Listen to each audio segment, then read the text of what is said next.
ورحمة الله وبركاته.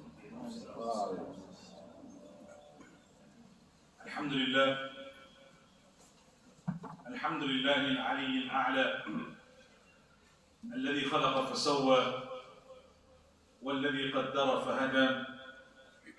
أشهد أنه لا إله إلا هو له الأسماء الحسنى، وأشهد أن محمدًا عبده ورسوله صاحب المقام المعلى. أما بعد، فأعوذ بالله من الشيطان الرجيم. بسم الله الرحمن الرحيم. وعاشروهن بالمعروف. صدق الله العظيم. Honorable scholars, respected brothers, mothers, the strength of an ummah lies in the strength of a community.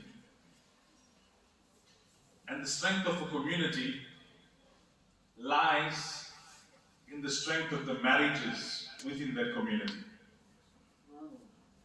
You see, when two people get married, men and women, we need to be clear about that nowadays. So when a man and woman gets married, it's not only the coming together of two individuals, but it's the coming together of two families. And when a marriage is solid, then the family is solid. When families are solid, communities are solid. And when communities are solid and strong, then the ummah will be solid and strong. Generally, we are accustomed to only listening to the discourse around marriage on the occasion of the solemnization of the nikah. But at that time, the groom is not interested, he's thinking other things. The hosts, the parties, the boys' party, the girls' party, they stressing over the food and all the other logistics. And everyone else is there thinking, can you get on with it now because we've got to eat. So today, I want to address you on 10 points from the seerah of Rasulullah sallallahu alaihi wasallam in terms of how we can make our marriages more dynamic. But there's two things that we have to understand first. The one is, you should listen with the intention of checking how you can improve, not how your spouse can improve. We always listen to a discourse to see how we can fit someone else. So the husband will walk away telling his wife, you heard. And the wife will walk away telling the husband, you heard. No, we should hear. That how can I improve myself for the pleasure of Allah? And the second thing is this, that because Nabi Sallallahu Alaihi Wasallam was male, when we talk about Nabi Sallallahu Alaihi Wasallam as a husband, that women tend to think, well, that only applies to the menfolk.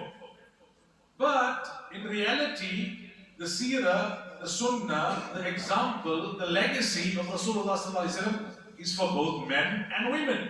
So if we look at the attitude, the approach, the values, the mannerisms of Rasulullah Sallallahu Alaihi Wasallam within the marital dynamic, it is for our mothers and sisters to also take heed. Because he is their Nabi as well. And they are bound to follow him in that example as well. So the first of the 10 is about Nabi Sallallahu Alaihi Wasallam's approach towards marriage. The Nabi of Allah famously said, خِيَارُكُمْ خِيَارُكُمْ لِنِسَائِهِمْ. The best of you are those who are the best to their womenfolk. Meaning that you should not be satisfied that you are of service, of benefit to your spouse in an average way, in a mediocre way. You should strive to be the best husband. You should strive to be the best wife that you can be. Because the better you are as a spouse, the better you are as a Muslim. Nabi Sallallahu Alaihi Wasallam said, خِيَارُكُمْ خِيَارُكُمْ لِنِسَائِهِ. That you can be reaching a great height with your salah, with your charity, with your dhikr, with your Quran, and everything else. But if you want to be from amongst the best of Muslims, you have to be from amongst the best of spouses. And like I said, the husband should not wait for the wife, and the wife should not wait for the husband. It's not like a tit for tat. When you do, I do. If you don't do, I won't do. That's a Western kind of approach. Islamically, we say, I have to answer to Allah for my role. My spouse will answer to Allah for his or her role. it will not be a valid excuse in the court of Allah to say, well, I didn't do because my husband wasn't doing, or I did do because my wife was doing. We need to do what Islam wants us to do for the pleasure of Allah Ta'ala. So, the first point is this: have a positive, proactive attitude and approach towards your marriage. All the time, every time. Irrespective of how long you are married for. Nowadays, we see more marriages disintegrate and then terminate with people in their old age. There was a time when divorce was exclusively taking place amongst those who were newlywed, who were only married for a short period of time. They just couldn't get going. Now you see grandfathers, grandmothers, I've even had examples of great-grandfathers getting divorced. Because there comes a point in your life where you start thinking, well, my wife loves me and I love her and she knows it and I know it, so it is what it is. You don't put in the effort. But marriage is like a garden. If you work in your garden for 6 months, you can't take a 6 months break. It's something that you have to work on all the time, then you get the pleasure that the garden has to offer. The second thing is Nabi Sallallahu Alaihi Wasallam was particularly conscious about his appearance, his grooming and his hygiene when it came to his spouses. Now, let's understand, the Nabi of Allah's body was such, by virtue of his status and his stature, it never ever gave off an odor. There was never any blemish, any defect in the hygiene of Rasulullah Sallallahu Alaihi Wasallam. By nature. Yet, to set an example for us, the Nabi of Allah always used the miswak before he entered the house. The Nabi of Allah carried with him idr, he always applied it. He carried with him a comb, he always was neatening his hair, neatening his beard.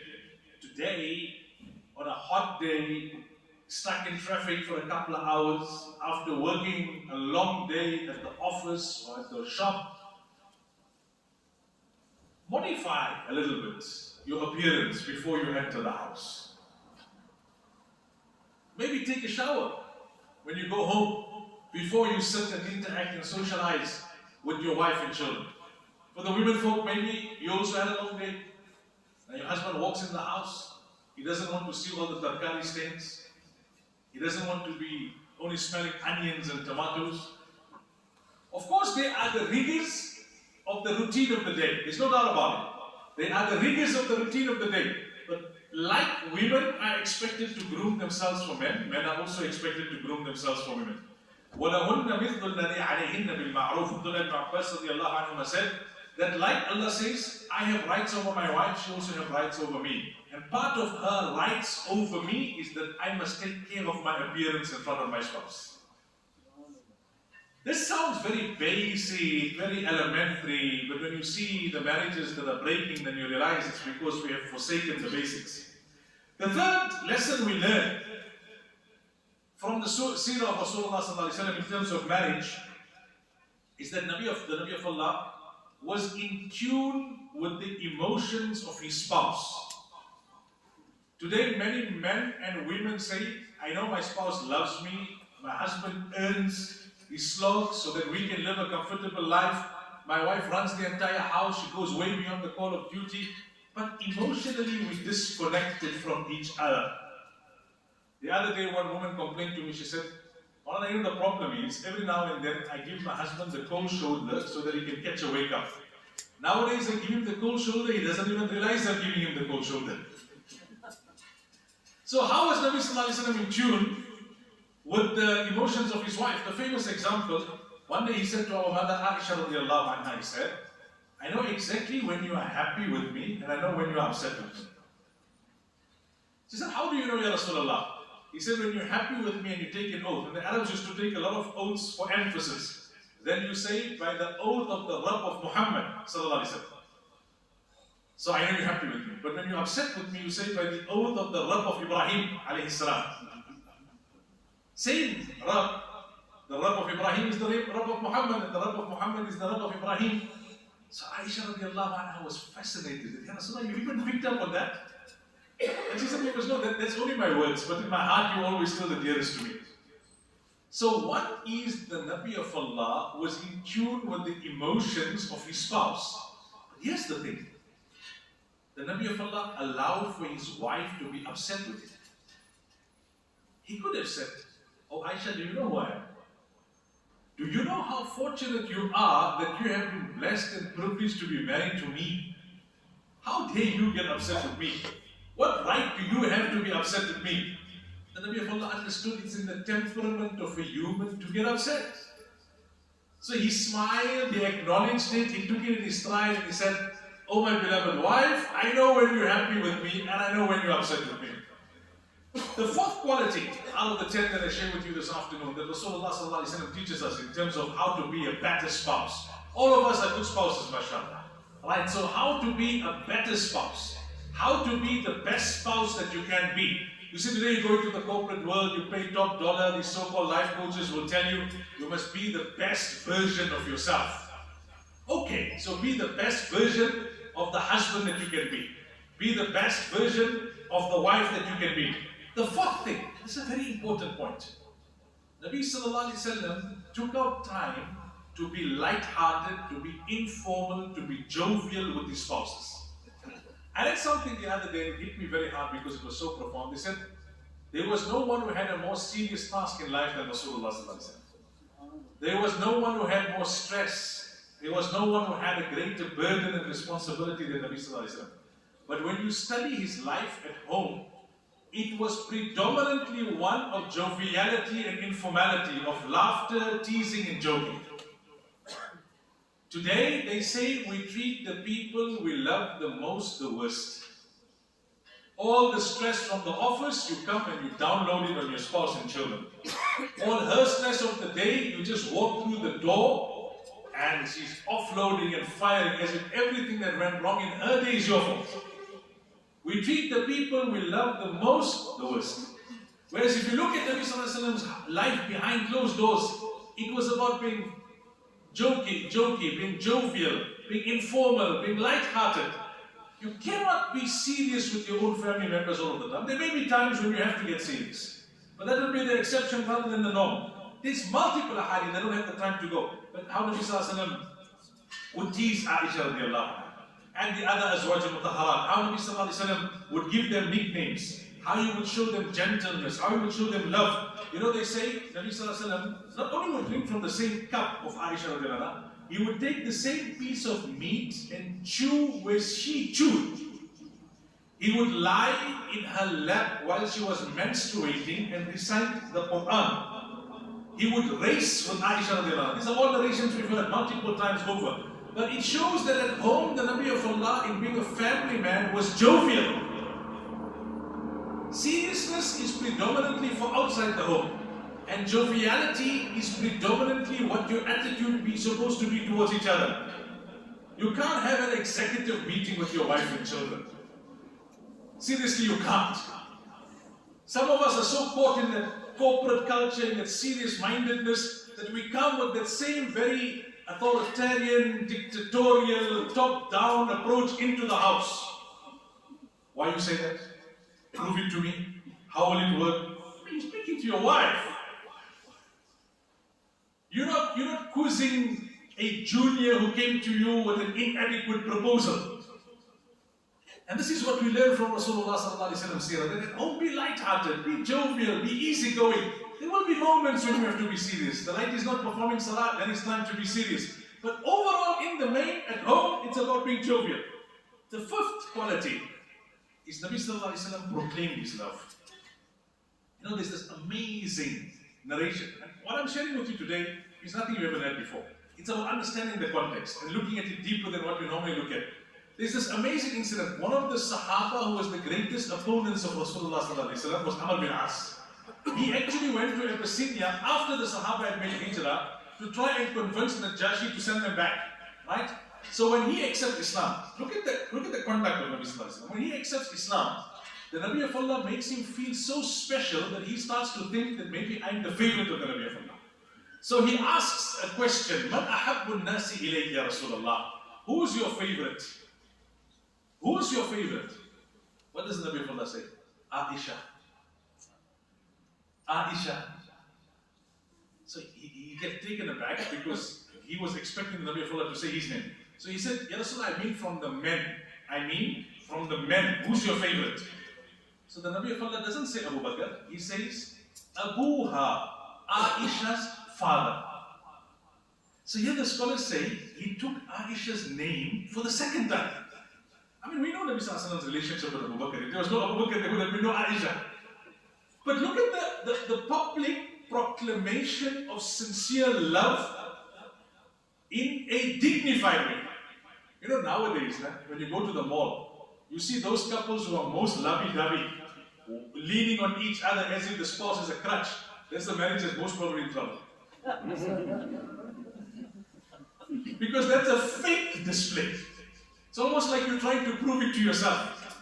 But you saw those who show a dignified expression of love. Here was a genuine question with a genuine answer. Ya Rasulullah, who's your favorite, Aisha? I say, why is it today? But you see, sometimes culture plays a part, right?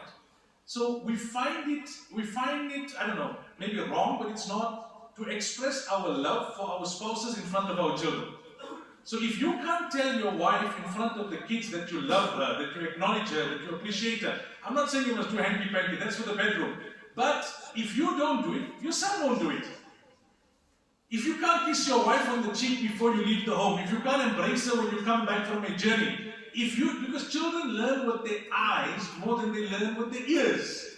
What you tell him will have an effect. What he reads will have an effect. But what he sees will have the ultimate effect. So that legitimate, dignified expression of love towards your spouse. See, sometimes we think, but she knows I love her. I'm doing everything for her. Human beings are designed such by Allah that we need constant affirmation. We need to hear it. We need to feel it. We need to see it. Don't get irritated when your wife asks you after 25 years of marriage, do you love me? She knows you love her. It's that human instinct. We all humans. You can be the most educated, you can be the most pious, you can be the most qualified. We all humans, we have basic human needs. The sixth thing, Nabi Sallallahu Alaihi Wasallam was helpful. He was helpful. But not only in the chores of the home, which we normally hear about. Nabi Sallallahu Alaihi Wasallam was so helpful that in one narration is mentioned that Safiya needed to get onto the camel. And then there was a normal, like a step kind of thing, which was missing at the time. So the Nabi of Allah lowered himself and said, Safiya, put your foot on my knee and then on the top of my back and get onto the camel. He made himself a staircase for his wife. Who are we talking about? The personality who went to the Sidratul Muntaha and beyond. He's lowering himself so that his wife can use him as a step to get onto the top of the camel. Nabi Sallallahu Alaihi Wasallam allowed for expression of emotion within the marriage. You see, Allah has created men and women equal but not identical. Even science today tells you, that's why they wrote the book, Men Are From Mars and Women Are From Venus, or something like that.